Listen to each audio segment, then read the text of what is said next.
C'est incroyable de voir tous ces embellissements, toutes ces réalisations, toutes ces richesses, sans une seule référence au Congo et aux Congolais.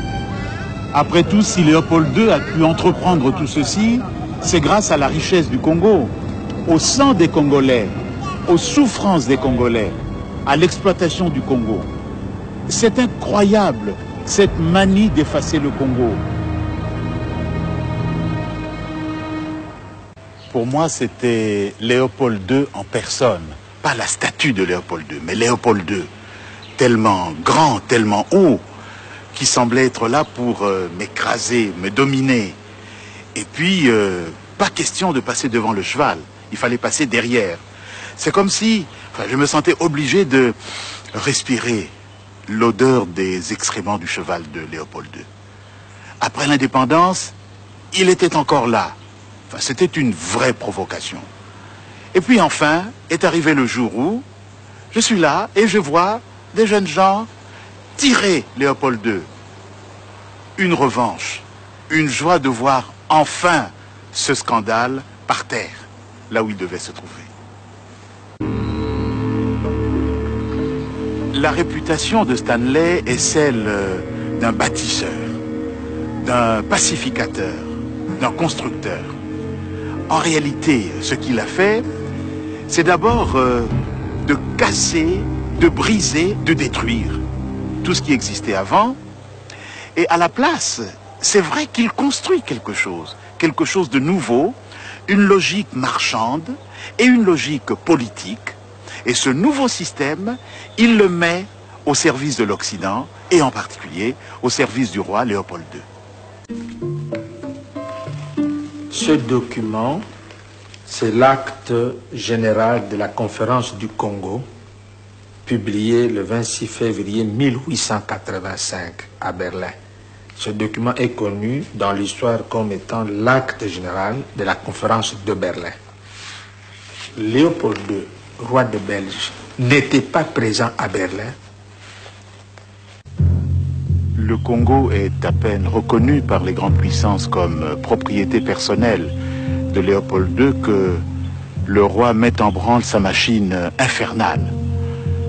Dès le 1er juillet 1885, un décret stipule que toutes les terres vacantes, sont propriété de l'État. En 91 et en 92, d'autres décrets vont déclarer les produits de la forêt appartenant exclusivement à l'État. Et les indigènes ne peuvent pas les exploiter, sauf pour l'État.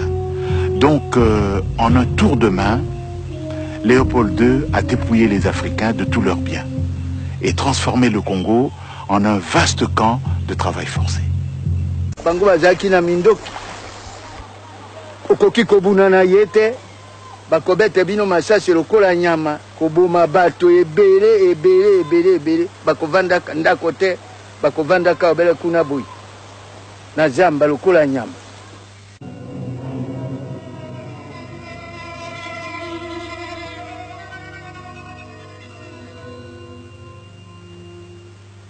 Maboko wana kukata awa oyo bakata kiliboso kukata maboko awa. Bongo bitumba oyo ba mindele ba memaka na bino bobundaki na bango to obunda mindele zo makasi wapi makasi uche pale.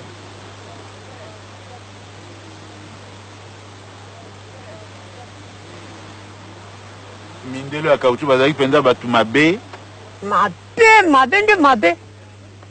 mabe eluta chikuluta mabe kokoto na zamba bokoti na zamba te bokubika wapi yari kama munene. Bongo wana bazosenga bomemelaka bango kauchu tangu nyonso kauchu to mono ki mpasi mpenza. Un bilan humain, rien ne l'exprime mieux qu'un adage des gens de l'Équateur. Beto fait boler Iwo, le caoutchouc et la mort. En 1920, le Congo compte 10 millions d'habitants. Par rapport à 1880, c'est 2 fois moins. Donc en 40 ans, le pays a perdu 10 millions de personnes globalement. Mais dans certaines localités, les pertes s'élèvent à 60, 70, 90%. Donc le caoutchouc a été la catastrophe. Jamais les peuples du Congo n'avaient connu un désastre pareil. En 6 ans, les profits nets s'élèvent à 720 000 livres pour un capital souscrit de 9 300 livres environ. Et l'action achetée 4 livres rapporte 335 livres. Mais le roi a un appétit d'ogre, insatiable. Il veut toujours plus. En fait, si le roi devient riche, la Belgique aussi devient riche. Donc ce que Léopold II transmet à la Belgique, ce n'est pas seulement le Congo.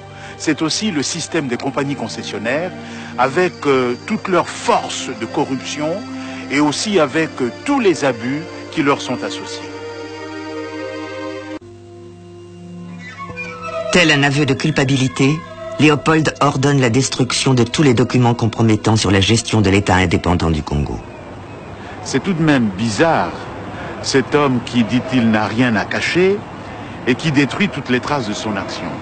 Est-ce qu'il n'y avait pas des choses qu'il voulait absolument arracher et à tout jamais à des regards indiscrets? Une chose est sûre, pour les historiens, c'est une catastrophe. Mais pour ses défenseurs, c'est du pain béni que cette destruction volontaire. Ils auront toujours beau jeu, et ils ont beau jeu de répondre aux critiques de Léopold II, apporter les preuves de ce que vous dites, les preuves que Léopold II a détruites.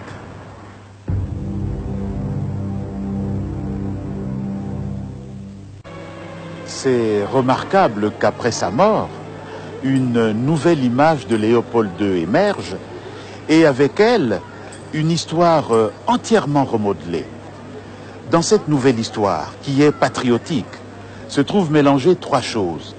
Le roi Léopold II, devenu l'objet d'un véritable culte national. La Belgique en tant que nation, soudée derrière son roi.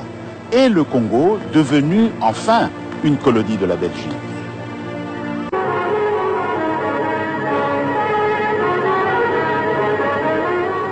Le Congo colonial, économiquement prospère, avec ses Noirs heureux et reconnaissants envers la Belgique, c'est une légende inventée de toutes pièces.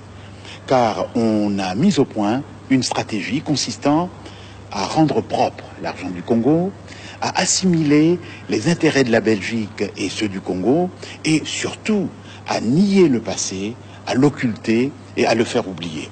C'était exactement ce que Léopold II avait voulu. Cette stratégie a réussi, a très bien réussi, pendant la colonisation et même après la colonisation. Car il a fallu quelques 100 ans pour que, enfin, remontent à la surface tous les secrets peu reluisants sur la colonisation au Congo.